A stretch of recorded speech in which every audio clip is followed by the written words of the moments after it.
యూఎస్ఏఎస్ new policy మెమోని వాళ్ళ వెబ్‌సైట్‌లో అయితే పెట్టారు. సో, దీనిని బట్టి ఏంటంటే ఇక ముందు నుంచి డినయల్స్ అయితే ఎక్కువగా ఉండబోతున్నాయి అని చెప్పి. అండ్ యూఎస్ఏలో ఉన్నటువంటి అన్ని రకాల వీసా వాళ్ళకి హెచ్-1బీ, ఎల్-1 వీసా, బీ-1, బీ-2 అండ్ హెచ్-4 ఈఏడీస్, ఎల్-1, ఎల్-2 వీసాలు. సో, ప్రతి ఒక్క వీసాలకు కూడా డినయల్ రేట్ అయితే ఇక ముందు నుంచి ఉండబోతుంది. కొంచెం ఎక్కువగా ఉండబోతుందనేదైతే మనం చూడబోతున్నాం. సో, దీనికి సంబంధించి ఈ వీడియోలో అసలు వాళ్ళు ఆ డెసిషన్ ఎందుకు తీసుకున్నారు? దాని వెనక మేబీ ఏమై ఉంటది అని చెప్పి ఇవన్నీ కూడా ఈ వీడియోలో అయితే షేర్ చేస్తాను. సో, ఇంకెవరైనా కొత్తగా మన ఛానల్‌ని చూస్తుంటే తప్పకుండా సబ్స్క్రైబ్ చేసుకోండి. వీడియోనైతే లైక్ చేయండి. ఎవరికైనా యూజ్ అవుతది అనుకుంటే షేర్ చేయండి. సో, లైక్ చేయడం మర్చిపోవద్దు. అంటే మనం రెగ్యులర్‌గా వీడియోస్ పెట్టట్లేము కాబట్టి యూట్యూబ్ ఆల్గారిథం ప్రకారం కొంచెం పుష్ చేయడం ఎక్కువగా ఉండదు. సో, మీరు లైక్ చేయడం వలన కొంచెం నాకు హెల్ప్ అవుతది. అంటే వీడియో కొంచెం ఎక్కువ మందికి రీచ్ అవుతది. ఎవరికైనా హెల్ప్ అయ్యే ఛాన్సెస్ ఉంటాయి కాబట్టి తప్పకుండా లైక్ అయితే చేయండి. సో, ఇంకా టాపిక్‌లోకి వచ్చినట్లయితే ఆగస్ట్ 5న యూఎస్‌సిఎస్ వాళ్ళు వాళ్ళ అఫీషియల్ వెబ్‌సైట్ లోపల మెన్షన్ చేశారు. ఏంటంటే request for evidence and notice of intent delays అని. దాని అర్థం ఏంటంటే యూఎస్‌సిఎస్ వాళ్ళకి మీరు ఏదైనా ఒక అప్లికేషన్‌ని పంపించినప్పుడు దానికి ప్రాపర్ డాక్యుమెంట్స్ అంతా అటాచ్ చేయకుండా ఉన్నట్లయితే ఏవైతే మినిమల్ డాక్యుమెంట్స్ ఉంటాయో లేదు అంటే ఏవైతే డాక్యుమెంట్స్ ప్రాపర్‌గా మీరు సబ్మిట్ చేయాల్సినవి ఉంటాయో అవి గనక సబ్మిట్ గనక చేయకపోతే ఇక ముందు నుంచి ఆర్ఎఫ్ఈస్ ఇవ్వడము, నోటీస్ ఆఫ్ ఇంటెంట్ ఇలాంటివి ఏవి కూడా ఇవ్వకుండానే డైరెక్ట్‌గా మీ యొక్క అప్లికేషన్ ఏదైతే ఉంటదో దాన్ని రిజెక్ట్ చేస్తారు. అది డినే చేస్తాము అని చెప్పేసి. సో, ఒకప్పుడు ఎలా ఉండేది ప్రాసెస్ అంటే ఆర్ఎఫ్ఈస్ అంటే ఆల్మోస్ట్ యూఎస్ఏలో అందరికీ తెలుసు రిక్వెస్ట్ ఫర్ ఎవిడెన్స్. అంటే మనం ఏదైనా ఒక డాక్యుమెంట్స్ సరిగ్గా సబ్మిట్ చేయకపోయినా కూడా లేకపోతే వాళ్ళకి ఏదైనా ఎక్స్‌ట్రా డాక్యుమెంట్స్ ఏవైనా కావాలి అంటే తప్పకుండా మనం వాళ్ళు రిక్వెస్ట్ ఫర్ ఎవిడెన్స్ అవి పంపిస్తూ ఉంటారు. అంటే మనకి ఇంకొక ఛాన్స్ ఇవ్వడం అన్నట్లు. డైరెక్ట్‌గా మన యొక్క అప్లికేషన్‌ని డినే చేయకుండా ఇంకో ఛాన్స్ ఇస్తూ ఉంటారు. ఆల్మోస్ట్ చాలా మందికి ఏదో ఒక సందర్భంలో ఆర్ఎఫ్ఈస్ పడే ఉంటాయి. ఎందుకంటే వాళ్ళు కొంచెం ఎక్స్‌ట్రా డాక్యుమెంట్స్ కావాలని అడుగుతూ ఉంటారు. అండ్ కొంతమంది పడకుండా కూడా ఉండొచ్చు గానీ, ఈ మధ్య కాలంలో అయితే చాలా వరకు కూడా ఆర్ఎఫ్ఈస్ అనేది సర్వసాధారణంగా చూస్తున్నాము. అండ్ ప్రతి వీసా హోల్డర్స్‌కి కూడా ఆర్ఎఫ్ఈస్ అనేవి కామన్‌గా పడతాయి. సో, ఇంకా ఫస్ట్ టైమ్ మనం ఏదైనా కూడా సబ్మిట్ చేసినప్పుడు చాలా మందికి ఒక కాన్ఫిడెన్స్ ఉంటది. ఓకే. ఆల్మోస్ట్ అయితే మనం ప్రాపర్‌గా డాక్యుమెంట్సే సబ్మిట్ చేసాం. ఇన్‌కేస్ ఏదైనా ఒక డాక్యుమెంట్ గనుక మిస్ అయింది అని అనుకోండి, మళ్ళీ ఆర్ఎఫ్ఈస్ పడతాయి. ఆ తర్వాత మళ్ళీ సబ్మిట్ చేస్తాంలే అనేది ఒకటి ఉంటది. బట్ ఇక ముందు నుంచి అలాంటివైతే ఉండవు అని చెప్పి అంటే ఇలా పడసలు అంటే మనకి కంప్లీట్‌గా ఆర్ఎఫ్ఈసే రావా అంటే అలా అని కాదు. ఇంకా అక్కడ ఉన్నటువంటి ఆఫీసర్స్ చేతుల్లో ఉంటది. అంటే వాళ్ళకి వీళ్ళకి ఇంకో ఛాన్స్ ఇద్దాము. ఇదంతా నీడ్ అయిన డాక్యుమెంట్ ఏమి కాదు. కాకపోతే మనము కొంచెం ఎక్స్‌ట్రా ఈ డాక్యుమెంట్ ఉంటే బెటర్ అని అనిపిస్తుంది అనుకున్నారనుకోండి ఆఫీసర్స్. సో, అప్పుడు ఆర్ఎఫ్ఈ అలాంటివి పంపిస్తారు. లేదు అసలు ఈ డాక్యుమెంటే మెయిన్ డాక్యుమెంట్ కదా! అసలు ఇది లేకపోతే ఎలా? ఇది ఆల్మోస్ట్ ఉండాల్సిన డాక్యుమెంటే. అసలు దీనిని కూడా సబ్మిట్ చేయకుండా ఉంటే ఎలా వీళ్ళు అని చెప్పేసి గనుక అనిపిచ్చి, వాళ్ళకి అది చాలా నీడెడ్ డాక్యుమెంట్ గనుక అనిపిచ్చి, ఆ డాక్యుమెంట్ గనుక అందులో గనుక లేదు అనుకోండి. సో, అలాంటప్పుడు దాన్ని కంప్లీట్‌గా డినే చేసేటటువంటి ఛాన్సెస్ ఎక్కువగా ఉంటాయి. సో, ఇది కంప్లీట్‌గా మనం పంపించే డాక్యుమెంట్స్ అండ్ అక్కడ ఉన్నటువంటి ఆఫీసర్స్ చేతుల్లో అయితే ఉంటది. సో, ఇక ముందు నుంచి ఏంటంటే ఎవరైనా డాక్యుమెంట్స్ పంపిస్తున్నప్పుడు తప్పకుండా కూడా ప్రాపర్‌గా అన్ని డాక్యుమెంట్స్ ఉన్నాయా లేదా అని చూసుకోవాలి. అండ్ మనకేంటంటే కంపెనీస్ మీడియేటర్‌గా ఉంటారు కదా! వాళ్ళకి మనం పంపిస్తాము. వాళ్ళు పంపిస్తూ ఉంటారు కాబట్టి సో, కొంచెం టైము కొద్ది రోజుల ముందు నుంచే అంతా కూడా ప్రాసెస్ చేసుకుంటే బెటర్. అండ్ ఇంకొకప్పుడు ఆర్ఎఫ్ఈ పడితే మనకి ఆల్మోస్ట్ ఒక 12 వీక్స్ టైం అలా ఉంటూ ఉండేది. సో, ఆ టైం లోపలనే మనం రిమైనింగ్ కావాల్సినయన్నీ సబ్మిట్ చేస్తూ ఉండేవాళ్ళం. ఇక ముందు నుంచి ఏంటంటే ఇన్‌కేస్ ఎవరికైనా ఆర్ఎఫ్ఈ పడితే ఆ యొక్క టైంని కూడా చాలా వరకు కూడా తగ్గించడం.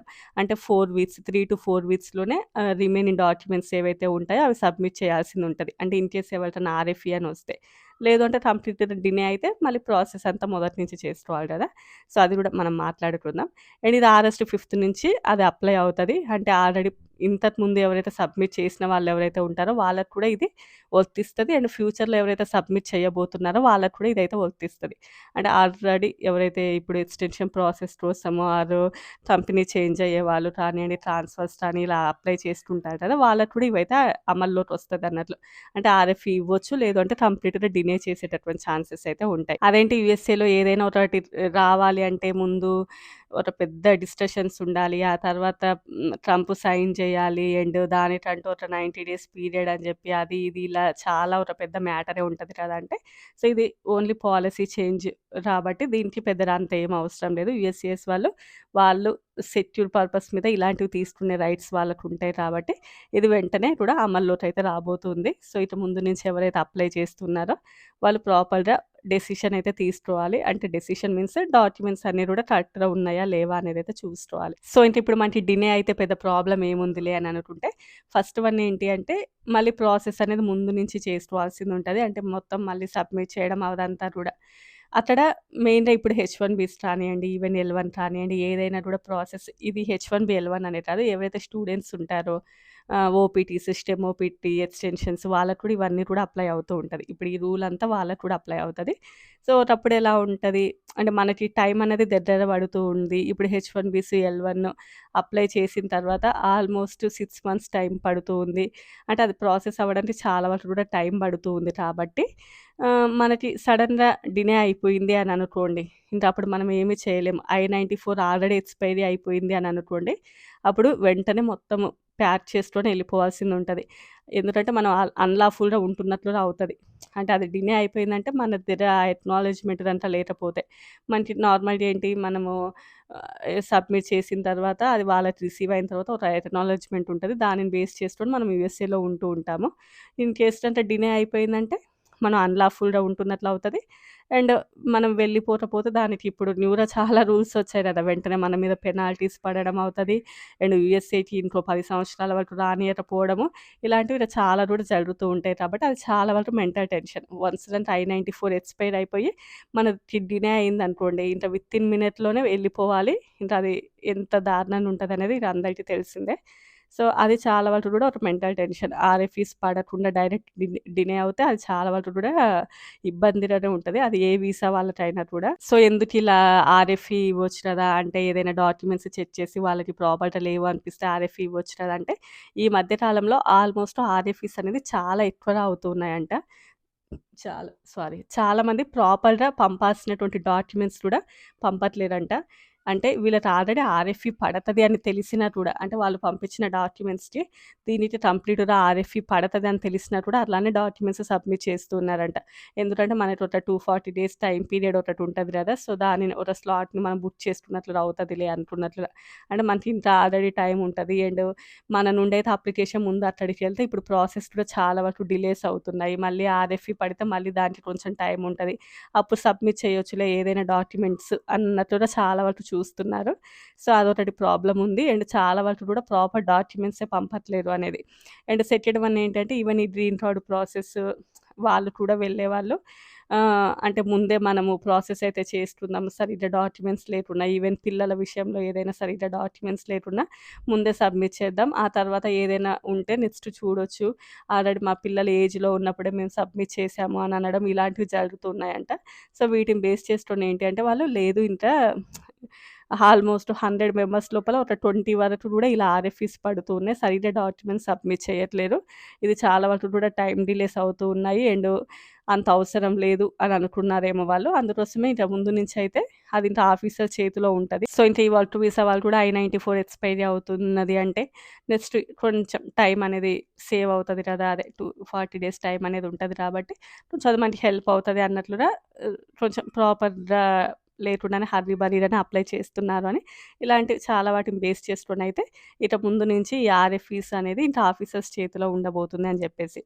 అండ్ దీని వలన అండ్ ఇప్పటికున్నటువంటి డేటా ప్రకారం ఏంటి అంటే హెచ్-1బీసీ, ఎల్-1లకి ఎక్స్‌టెన్షన్‌కెళ్తున్నప్పుడు ఎక్కువగా ఆర్ఎఫ్ఈస్ చూడట్లేము. అంటే వాటి యొక్క పర్సెంటేజ్ కొంచెం తక్కువగా ఉన్నా కూడా ఎవరైతే ఇట్లా ట్రాన్స్‌ఫర్స్ పెట్టుకుంటూ ఉన్నారో, న్యూరా ఓపీటీస్ అప్లై చేస్తున్నారో, న్యూరా స్టెమ్ ఓపీటీ ఇలా అప్లై చేస్తున్న వాళ్ళు ఎవరైతే ఉన్నారో వాళ్ళకి మాత్రం ఈ ఆర్ఎఫ్ఈస్ అయితే ఎక్కువగా పడుతున్నాయని చెప్పేది వింటున్నాం. సో, వాటి యొక్క పర్సెంటేజ్ ఎక్కువగా ఉన్నది అని కంపారిటివ్‌లీ హెచ్-1బీ అండ్ ఎల్-1 ఎక్స్‌టెన్షన్స్‌తో కంపేర్ చేస్తే. And next one even H-1B, ఎల్-1లో కూడా ఎల్-1కి కొంచెం ఎక్కువగా ఉంటాయి ఆర్ఎఫ్ఈస్. ఎందుకంటే ఎల్-1 అనేది అది సెపరేట్ స్పెషలైజ్డ్ వీసా లాగా ఉంటది కాబట్టి. సో, ఎల్-1ఏకి ఇంకా ఎక్కువగా ఉంటాయి. ఎందుకంటే అది మేనేజర్ లెవెల్ అక్కడ చూపించుకోవాల్సింది ఇంకా ఎక్కువగా ఉంటది కాబట్టి. ఇప్పుడు ఎల్-1 వీసాస్ కూడా చాలా వరకు తగ్గాయి. అంటే ఈవెన్ మనం ఇండియా నుంచి కంపెనీస్‌కి వచ్చేవాళ్ళు కూడా చాలా వరకు ఇండియాలో కూడా రిజెక్షన్ రేట్ ఎక్కువగా ఉంది. అంటే 10 మెంబర్స్ అప్లై చేస్తే అందులోపల 1-2% యాక్సెప్ట్ అయ్యేది కూడా ఈ మధ్య కాలంలో తక్కువగా ఉంది. అండ్ ఈవెన్ యూఎస్ఏలో కూడా ఆర్ఎఫ్ఈస్ వాళ్ళకి ఎక్కువగా పడుతున్నాయనేది అండ్ నెక్స్ట్ అంటే ట్రాన్స్‌ఫర్ అయ్యేటప్పుడు ప్రాపర్‌గా శాలరీస్ లేకపోయినా కూడా అంటే ఆ పొజిషన్‌కి అంతకంటే ఎక్కువ శాలరీ ఉన్నా కూడా తక్కువ శాలరీకి వర్క్ చేయడం ఇలాంటివి ఉంటాయి కదా! సో, వాటిని బేస్ చేసుకొని కూడా ఆర్ఎఫ్ఈస్ ఎక్కువగా పడుతున్నాయనేది. సో, ఇంకా ఓవరాల్‌గా ఏంటంటే ఫ్యూచర్‌లో మనం ఏదైనా డాక్యుమెంట్స్ సబ్మిట్ చేస్తున్నాము అనుకుంటే అన్నీ ప్రాపర్‌గా ఉన్నాయా లేవా అని చెక్ చేసుకొని అండ్ మనకి ఫైలింగ్ చేసేవాళ్ళు ఉంటారు కదా కంపెనీలో. సో, వాళ్ళతోటి కూడా ఒకటి 2 సార్లు చెక్ చేసుకొని మీరు పంపించిన డాక్యుమెంట్స్ అన్నీ వాళ్ళు అసలు కరెక్ట్‌గానే పంపిస్తున్నారా లేదా అనేది కూడా చూసుకోవాలి. ఎందుకంటే ఆల్మోస్ట్ కంపెనీ లోపల మనం అన్నీ ప్రాపర్‌గా పంపించినా కూడా వాళ్ళు మిస్ చేసేవి ఎక్కువగా ఉంటాయి. ఇది చాలా మందికి అనుభవం అయి ఉంటది. మనం అన్నీ పంపిస్తాము. బట్ మధ్యలో వాళ్ళు ఒకటి రెండిటిని మిస్ చేస్తారు. ఆ డాక్యుమెంట్స్ వాళ్ళ దగ్గరే ఉంటాయి. ఆర్ఎఫ్ఈ పడిన తర్వాత మళ్ళీ అవి సబ్మిట్ చేస్తూ ఉంటారు కాబట్టి సో, ఇక ముందు నుంచి మీరు ఒకటికి 2 సార్లు వాళ్ళకి కొంచెం మాట్లాడుకుంటే బెటర్. అండ్ ఈవెన్ ఇది హెచ్4 ఈఐడీస్‌కి కూడా అప్లై అవుతది. మేబీ ఏమైనా ఫోటోస్ కానియండి, ఇలాంటిది ఏదైనా హెచ్4 ఈఐడీస్ ప్రాసెస్ లోపల పంపాల్సిన డాక్యుమెంట్స్ అన్నీ కూడా ప్రాపర్‌గా పంపితే బెటర్. సో, ఇంక ఇంతే అండి ఈ ఇన్ఫర్మేషన్. నచ్చితే తప్పకుండా లైక్ చేయండి. కొత్తగా చూసేవాళ్ళు సబ్స్క్రైబ్ చేసుకోండి. ఎందుకంటే ఈ ఇయర్ ఒక 1,00,000 సబ్స్క్రైబర్స్ అవ్వాలి మనం. So, don't forget to subscribe. రేపు మరో మంచి వీడియోతో కలుద్దాం. Bye bye.